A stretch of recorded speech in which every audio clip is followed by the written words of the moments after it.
Quand l'anxiété et la dépression transforment silencieusement votre quotidien. Avez-vous déjà remarqué comment l'anxiété et la dépression peuvent bouleverser le quotidien d'une personne sans le moindre bruit? Au début, cela ressemble à de la simple fatigue, un manque de motivation, un découragement passager. Mais, petit à petit, ce qui était simple devient un fardeau. Se lever le matin devient un combat silencieux. Répondre aux messages demande une énergie considérable. Même sourire semble souvent un effort surhumain. L'anxiété sature l'esprit de façon effrayante. Elle pousse la personne à ruminer, à imaginer des problèmes qui ne sont même pas encore survenus et à vivre dans un état d'alerte constant. Le cœur s'emballe, le corps se tend et l'esprit ne trouve jamais le repos.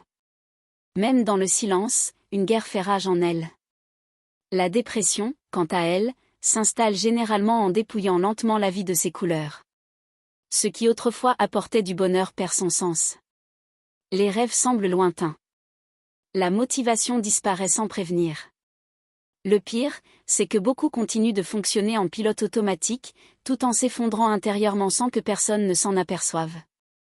Nombreux sont ceux qui pensent que l'anxiété et la dépression ne sont que des émotions passagères, mais ceux qui en souffrent connaissent leur véritable impact sur la vie quotidienne. Elles affectent le sommeil, l'alimentation, les relations, le travail et même l'image qu'une personne a d'elle-même. Il y a des jours où l'esprit est si épuisé que même les décisions les plus simples semblent impossibles. Et, silencieusement, la personne commence à se replier sur elle-même, non par choix, mais par instinct de survie.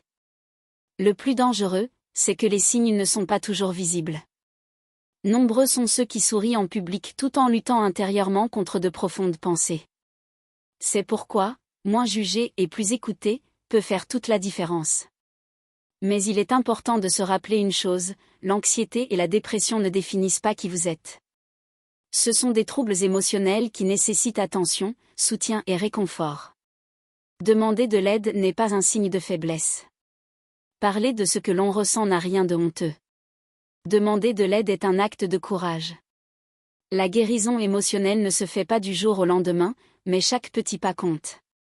Mieux dormir, prendre soin de sa santé mentale, respecter ses limites et solliciter un soutien professionnel peuvent amorcer la reconstruction de ce qui semblait perdu. Même dans les moments les plus difficiles, l'espoir demeure. Car aucune souffrance émotionnelle ne dure éternellement lorsqu'on est entouré de soutien, d'attention et de la volonté de continuer à se battre.